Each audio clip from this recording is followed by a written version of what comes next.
Welcome back, everybody, to another episode of the Leadership Boy podcast. I'm Enrique, Vint, my co-host, and we're excited going back to the DC area to highlight yet another veteran entity, company doing great things. And I'll let Vince introduce. Oh, yeah, absolutely. Happy December, everyone. As you know, I'm very excited today. A former dog tag alum as well, Mo Edu, is definitely here. She's the founder of She Wins Network. She's from Washington, D.C., Baltimore area. We're just grateful and graciously happy to have her.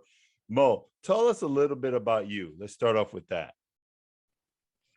Hi, first of all, I want to say it's an honor and a pleasure to be here with my fellow veterans, and you're doing amazing work, both of you. Thank you so much for having me. My name is Moji Sola Edu. Most people call me Mo for short. I'm an award-winning media personality. I've interviewed Denzel Washington, Kevin Hart, and many more. I'm a 100% disabled veteran and advocate for women veterans and homeless veterans, because I was a former homeless veteran myself with my child. And I realized that I don't want to see veterans go through that ever again. I do strategic consulting with the DC Mayor's Office of Veterans Affairs. I'm also a fellow dog tag alumni, along with my fellow veteran over the events. And I also have a life coaching program where basically I help people with trauma. A lot of people have trauma in regards to telling their stories or their claims for their disability and stuff for getting their veterans claims and benefits. So I provide journal therapy. So if you're able to write it down, then you're able to actually move through the process of healing. I think the most courageous thing a person can do is decide to heal, right? And then you can be able to show up for everybody, right? So I have She Wins Network. This platform is to basically guide women through their journey, no matter what journey they're on, whether they're a mother, whether they're a CEO, whether they're a leader. And just I decided to bring every different aspect of the entertainment that I'm in, government, nonprofit, and bring all those friendships and connections together. So it's a global network of women, but we also have men that are our allies that support us in the movement. And we provide empowerment, along with that, like scholarships for students in STEM, and also women that are either trying to pursue school and things of that nature. We have a yearly conference, and then we focus on health and wellness, because sometimes as leaders, men and women, sometimes we neglect ourselves. We're giving so much because we're veterans. We're in a service business, right? And we want to give so much of ourselves, but then we end up depleted or we have moral injury. So definitely trying to step back and do that. So yeah, and then I also started a proclamation in 2018 at the DC Mayor Veterans Office to highlight women veterans and have a Women's Veterans Day. And I think that's a little bit of me. I'm a yoga teacher and a meditation teacher and Reiki master. And I'm a mom and I love life. That's me. That is so wonderful to hear. And you say a little bit, and there's a lot of bit there. You're doing a lot of things. We're so proud of you from getting to, and I would love to hear that, homeless a story, because so touching, so powerful to see you on this side of the camera, on this side of the hearing, right? And you look vibrant. You would never tell. And this is truly how it is with those that overcome and succeed. You don't know the depth of the story. So would love to hear that. But right now, let's focus on She Wins Network, because that is the highlight today, and all that you're doing in there. Tell us a little bit more about that. Oh, She Wins Network. I decided to create that in maybe like early 2019. Because as a woman and a woman veteran, sometimes just as women, we want to fit in. People want to fit in. You go to these different conferences. I didn't feel like a woman. I didn't feel like I was seen. I didn't feel like I was appreciated as a woman. It doesn't matter what background, what leadership role, what title. We are all women. We are all individuals, right? So I wanted to create that space, but it's unorthodox. That's why I called it She Wins Unconference, because I'm not normal. Normal is like played out, you know what I'm saying? So it's a unique conference. You can kick your shoes off. It's sisterhood, it's connection, and then also finding your truth. And in Dog Tag, we have this thing called finding your voice. A lot of women and just people in general, our voices have been shut down for so long. So trying to find your voice, trying to find your place in society, in your community, and in leadership, because we're leaders in our families, in our homes, in our communities, in our businesses. But what does that look like for you? And as we're stepping into a digital age, trying to keep the woman abreast of pivoting, change. And it's okay to start all over again, because I have a quote that says, failure is just research and development, right? How can you fail if you're continuously developing, right? Every single day, when a business starts and it doesn't work out, they start all over again. That doesn't mean it's a failure. We're just learning and developing, right? So with She Wins, it's a catalyst to make sure that women have a voice. We have women from all over the country. We're also on this program called, it's an audio program where I have women that are on there globally. It's escaping my mind right now, but we're on Facebook and we're on LinkedIn, and we meet together. And then I also send them reminders and things of that nature. So there's different elements of She Wins. There's education, there's sisterhood, there is tech, awareness, health and wellness, and all around healing. The focus is on healing. We focus on, it's not just for women veterans, it's for women in general, but it's heavy women veterans, but it's open for everyone, women veterans and women in general that just want to find a space where they belong and they're not judged and there's no biases. You just show up as you are and we embrace you. I love that, Mo. That's amazing what you're doing, and started back in 2019. I look forward to hearing about this being the staple for all women to go through. And hopefully it will be something we will not need in the future, right? So because everybody will be seen authentically as you are. But thank you for putting this forward. And knowing you started in 2019, but I also love the fact that failure is research and development. That was cute. I love that. Knowing you started in 2019 and then right before the unknown of the pandemic, how did that drive or change your She Win network, and how are you currently holding up? Oh, for She Wins Network, right? I've always been in a digital platform. Like I said, I do radio and entertainment. I had already started like my online radio, internet radio, and podcast before it was a thing, like early 2007, before it was a thing. They used to call it pirate radio back then, because it wasn't a regular norm.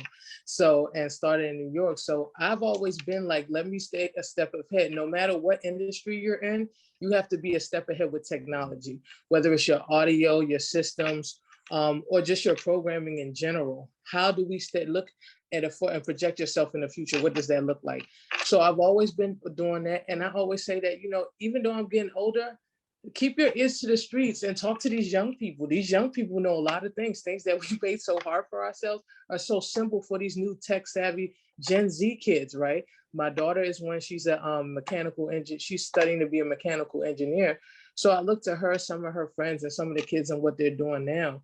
I was able to pivot easily because most of this work that I do is online anyway. I've already been doing virtual work before it was a thing. I mean, we were already transitioning into a digital age. It's just being a step ahead of the game, when it comes to that. But I really the only thing we started doing was doing micro events, right? Instead of pushing everybody to a big conference and stressing up, because some people's attention span cannot hang that long. So I said, let's do micro events. Let's give them bits and pieces. So prepare them for the bigger event. So I'm doing micro events. We focused on health and wellness because so many people, the mental health is real. So many people were going through mental health issues and just feeling like they were out of place, and it found a way to connect with people. So I think the digital program is a catch-22. We love it, but then it can be excessive at sometimes, right? So it's just kind of spoon feeding people a little bit and not over accessing yourself, not putting so much on people in this day and age, because you can get digital burnout, as they say. Yeah, some people call it virtual fatigue. Either way, you get tired of it sometimes. But we're glad that you're have focused on these micro contact, micro approach to it, because it does. It's just like, when we feed ourselves, right? You feed yourself the big old plate, Thanksgiving dinner every day, you're gonna pay for it. But if you eat little bits throughout the day, you can maintain your health and your sanity. So we're talking about what you're doing. So what does the future look like for the network? Okay, so the future looks like for the network is more programming, more teaching, trying to bring in tech facilities to actually like have scholarships so they can go and get certifications for the women. And also helping them try to get government contracted. If they are a veteran program, how do they go about so they can solidify getting their certifications, right? Through the CWINS network. Also with medical people, new age, because women deal with fibroids, endometriosis, all those things like that, bringing more awareness to health, even for the younger kids, because these are some of the things we don't talk about, the younger, and going more into the schools. I have some connections with some schools and doing more of the female mentorship in the schools for the young women, because we need more mentors.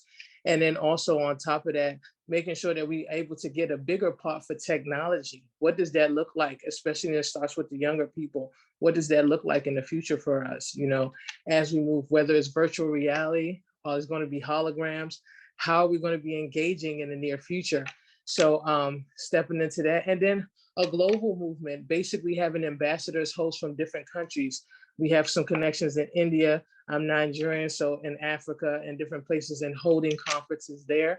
And also I just connected with, I did a leadership intensive at Omega Institute in Rhinebeck, and they have a lot of different connections with a lot of women from all over the world, from Japan and everything, and doing a global platform over there to connect with women. So that's the future, and just helping more people. I might not be able to help thousands, but my goal is maybe in the near future, if we can do 2,000 women and then they spread out like seeds or spores, then they can be able to spread the branches to connect with other people and share their light. I'm telling you what, you are helping a lot of women and a lot of families and a lot of individuals overall, because it is a ripple effect. Everyone is a seed. You are a guiding light, and we thank you for everything you're doing. And hopefully, those listeners understand that there's some great things coming on the forefront from this She Wins Network, and I hope you tune in. We'll share more at the end about that, how to connect with her. But for now, we're going to dive into a little bit about your leadership development and areas, since it's hence the leadership void. So, Mo, what professional development areas do you work on to improve your capabilities as a leader? Oh, and leadership, I think that we're moving, everybody was so focused, like emotional intelligence was like the new thing, right? Because so leaders were more like, especially in the military, it's like, go out, drive on, do the job, right? But now we have to understand, especially in this pandemic, like as we're pivoting, are we listening to the needs of the people that we're serving? Are we listening to the people that are partnering with us? How are we bridging and we're fostering these relationships as they grow, right? So I'm paying attention and being, as a leader, being intentional as a leader, being thoughtful as a leader, being able to listen more to the clientele and the people that I'm dealing with, so I can better understand their needs and how I can help them properly. Sometimes as a leader, we get so caught up in everything instead of really focusing and kind of breaking down what exactly is the need and why is the why. And understanding that my vision is subject to change. My mother says change, people change, things change, life change, people change, things don't always stay the same. Change is inevitable, right? So understand I'm changing as I get older as a leader. So how does my vision change? As society is evolving, how do we change? So I'm working on that. And also, like I said, as a person that suffer from PTSD and trauma myself, and generational trauma, understanding that healing, right? Healing, meditation, and also focusing on self and deep healing allows you to show up for other people. You can't show up for other people if you're not refueling yourself, if you're not replenishing yourself. So self-care is so important as a leader, because we're so stressed out in so many different facets. So self-development has been a big thing for me. And then also trying to think outside the box as a leader. We cannot think the same as we used to. We are in different times. People have different needs.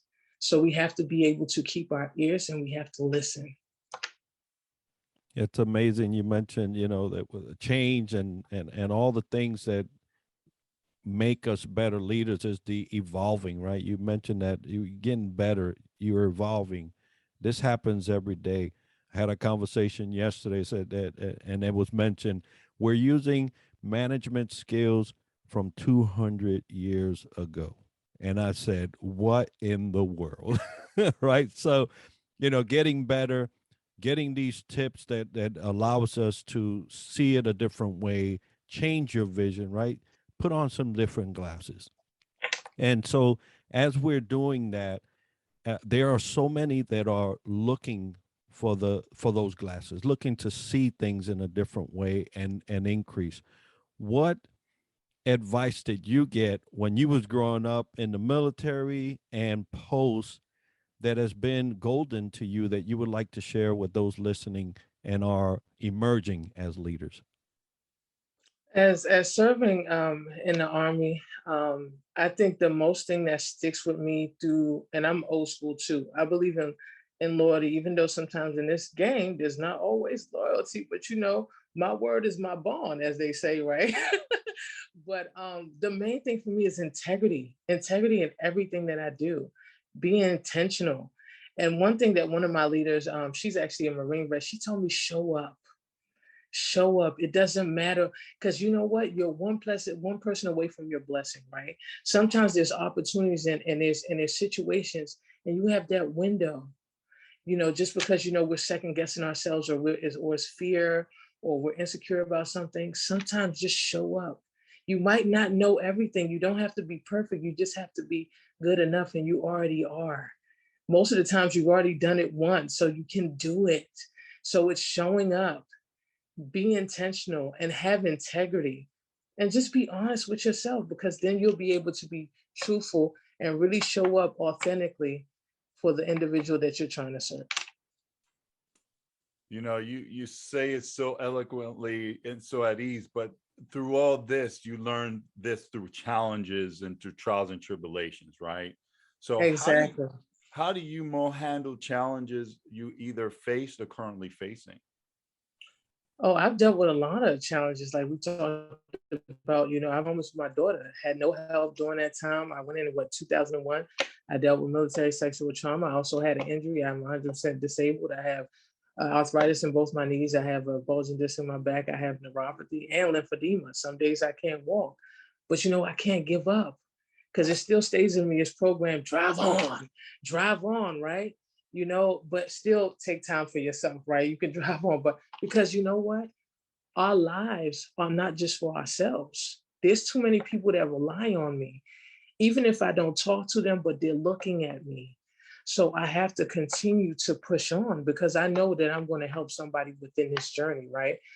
The way that I look at it in life before, you get frustrated, you deal with your PTSD, you get triggered.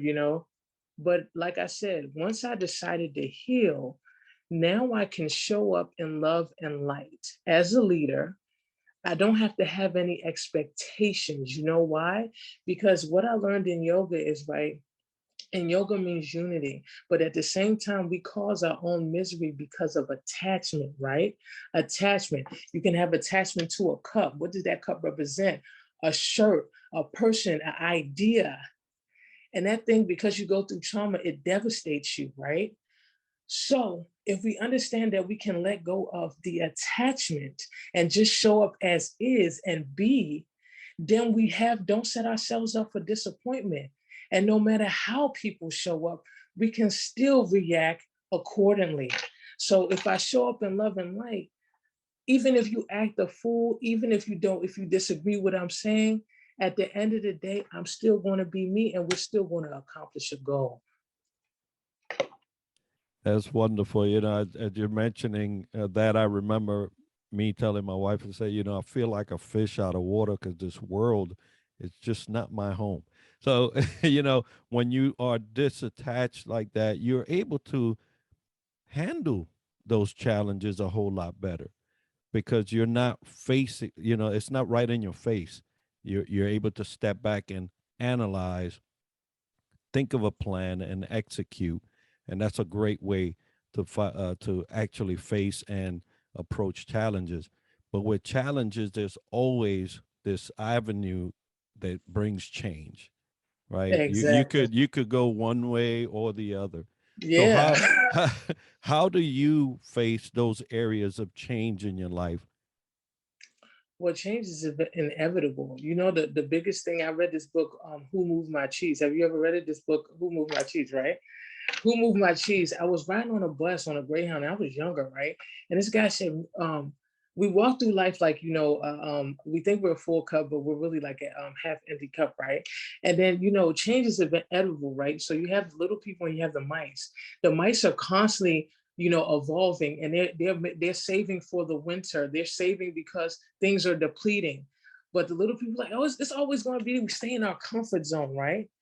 So change is inevitable. And my mother always told me since I was little, things change, people, things change, life change, things don't always stay the same. You cannot fight change. It's happening all around. Right at this minute, things are changing. In a molecular level, we are changing, we are evolving, we are ascending in our true power, right? And in order for us to deal with change, we must adapt, right? Adaptation doesn't mean you have to lose yourself. Adaptation means to grow within yourself and understand yourself and be true to yourself. Change doesn't have to destroy you. Change doesn't have to be uncomfortable. But once again, we have to be okay with being uncomfortable, because through the uncomfort, we see the light, right? And we see the truth within ourselves, right? But if you're scared of uncomfort, you're going to be stagnated. I tell you what, I look forward to the TV series with you because it is phenomenal, and I commend everything you have done so far, and I can definitely see this as a TV series. Literally, there's so much information that everyone can gravitate and learn from, not only women but men and every community out there. So, for those who want to know how to get a hold of you or how to get a hold of the She Wins Network, tell us how. Well, right now we have a private group because we stay within the network, but you can go log on to Facebook. You can type in She Wins Network. You can get into our group. You can get into our Facebook business page. We're also on Instagram, She Wins Network. I'm updating the website right now at this moment. And you can also email me at mojisola.edu@gmail.com. I'm an open book. If you need mentorship, you need advice, or you just need somebody to just guide you out of your stuck place, hit me up. I'm open. Life is a book. Go ahead and open it. I love it. And we'll have that information as part of the show notes so that everybody can get a hold of you. And if folks, if you are looking to get a hold of us, the leadershipvoid@gmail.com is where you'll send that email. If you want to see other leaders like Mo, if you want to see a specific topic covered dealing with leadership, that's where you'll send it. But Mo, it's been so wonderful to listen to you, to see tangible, your passion in your face and in your expression. I love what you're doing, and I'm just wishing you all kinds of success during this next coming year and in the future. Well, I wish you both much success. I'm so proud of Suspense, both of you guys doing what you're doing and highlighting amazing leaders from all different walks of life and the diversity that you guys bring. I think it's important right now in this new age, and understanding that, a leader is so many different things. There's so many different things to a leader. It doesn't have to be one way. And leadership is however you do it. Do it ugly, do it loud, just do it. Be a leader.